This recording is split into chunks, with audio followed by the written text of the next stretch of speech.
Hi everyone, welcome back to the channel, Sounds Right with Sam. Today we're going to talk about how useful it is or isn't to make a serious effort to study the phonetics of the language that you're studying. This is something that I will undoubtedly talk about quite often from various different angles. And you may hear something in one video that seems to push back against something that you've heard in another video. If that's the case, well, it's just to do with the intrinsic complexity of the subject matter and my own perhaps somewhat contradictory thoughts about how helpful it is to study the phonetics of your target language. So the question is it useful to engage in a serious phonetic study of the language that you are learning? And my answer, of course, is yes, within reason. It is a good idea. I'm biased, I suppose, by the fact that I have a great interest in phonetics. But it's interesting to perhaps commence this discussion by asking what the alternative is. If we're not going to make a serious effort to learn about the phonetics, about the pronunciation, if you like, of the language that we're learning, then how else are we going to try to learn to pronounce it? And the only answer really is this: if you're not going to study the phonetics of the language that you're learning, you have to simply rely on your ear and mimic what you hear. And it is fairly obvious, certainly to anyone who has spent a lot of time learning languages, teaching languages, being around other language learners, that the ability of most adult human beings to do that is very limited.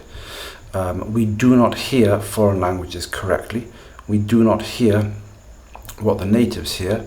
And to the extent that we can hear it, we don't necessarily know how to mimic it.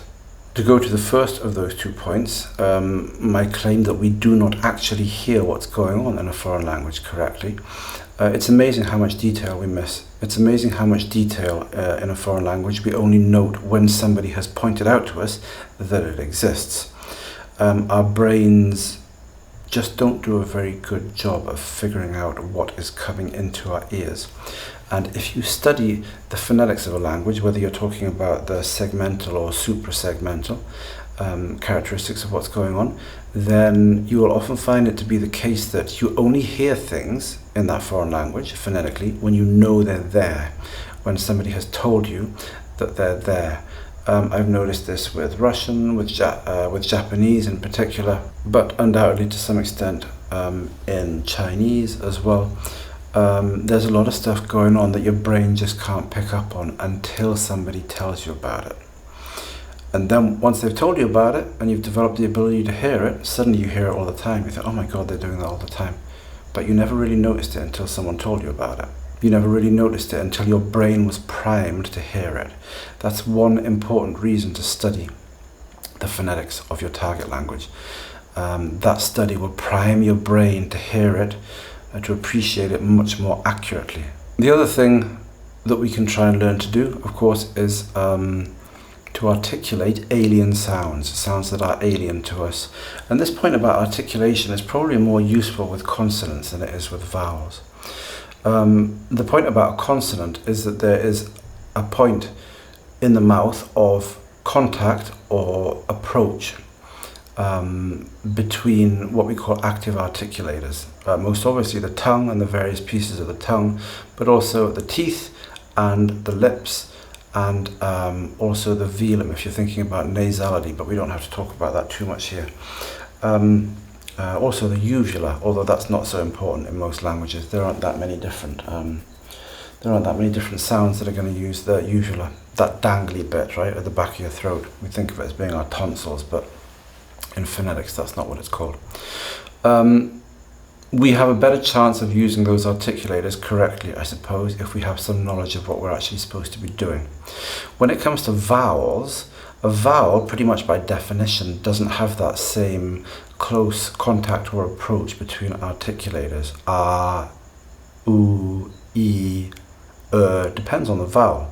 Some have closer approach than others. That'll be true in any language, of course. But to put it crudely, your tongue is kind of floating around in the middle of your mouth, not touching anything when you're making a vowel sound. And because the tongue is a complex three-dimensional object, it's very difficult to know how to get it to do the things that it needs to do to make the vowel sound in question. If you listen to people who can't correctly produce the difference between bet and bat, it's amazingly difficult to help them with that.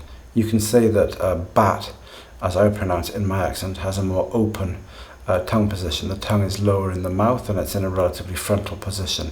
But that doesn't help people, not in my experience. It just doesn't help. You know, you can talk about tongue position and the difference between should and should, but most people are not going to learn to pronounce those vowels properly on that basis. It's probably listening and mimicry and imitation that you need to learn to pronounce vowels properly.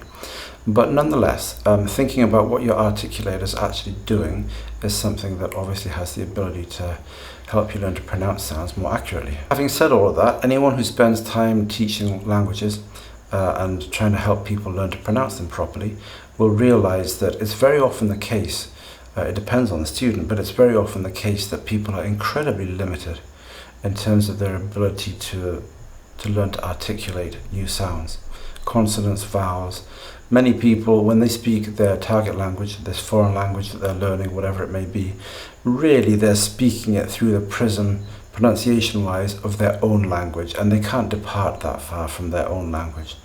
And they are not going to get very far beyond that point, unfortunately. Even if people can learn to pronounce alien sounds like th, for example, in English, the voiceless dental fricative, what you'll find is that they can say, for example, thin, but when they're speaking at a natural speed and they want to say something like, I didn't know she was so thin, they'll go straight back to saying, I didn't know she was so thin. At speed, under stress, in what we call connected speech in phonetics, they just can't do it. Their tongue just can't find the right position. When they're speaking that quickly, when they're thinking about the structure of the sentence they're producing, thinking about word choice, they just can't do it. I notice this a lot. It's quite unfortunate, but there we go. Pronouncing foreign consonant sounds at speed and coordinating them with other consonants that might have to be produced in the same cluster, that's hard. And learning to do it slowly doesn't mean that you can do it quickly, unfortunately. The thing is that different people have very, very different ceilings in terms of how far they can go with the accuracy of the sounds that they produce when they produce this foreign language that they're learning. And you just don't know where your ceiling is until you try. So I do think that we shouldn't artificially restrict ourselves by just accepting that we're going to produce the sounds of our target language badly. But when we do find that there's a real ceiling and that we just don't seem to be able to pronounce a certain sound correctly, then we should probably just take that on the chin and try and come up with coping strategies. You know, we should try and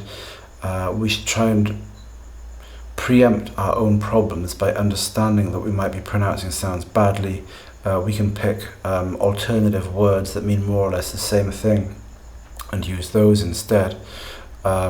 We can develop strategies in advance for words that are difficult for us to pronounce. In the end, that's probably all we can do. So to sum up, yes, I certainly think that learning something in a relatively serious fashion about the phonetics of your target language is a good idea. But we should hope that our ceiling is relatively high and that we can make a lot of progress with the pronunciation of our own target language. But we shouldn't beat ourselves up too much when we find that some things are too difficult for us to pronounce well. And we should focus on improving the other elements in the way we speak the language to try and, firstly, just to try and improve, secondly, to try and compensate for the problems that we have in some areas of the pronunciation of that language. Anyway, that's it for today. Just a bit of a ramble, nothing that special to say. If you like the videos, like and subscribe. If you have any questions that you want to ask, by all means ask down in the comments below. And if you have any suggestions for future videos, I would be very interested in hearing them. That's it for today. Thanks very much. Ciao, ciao. Bye-bye.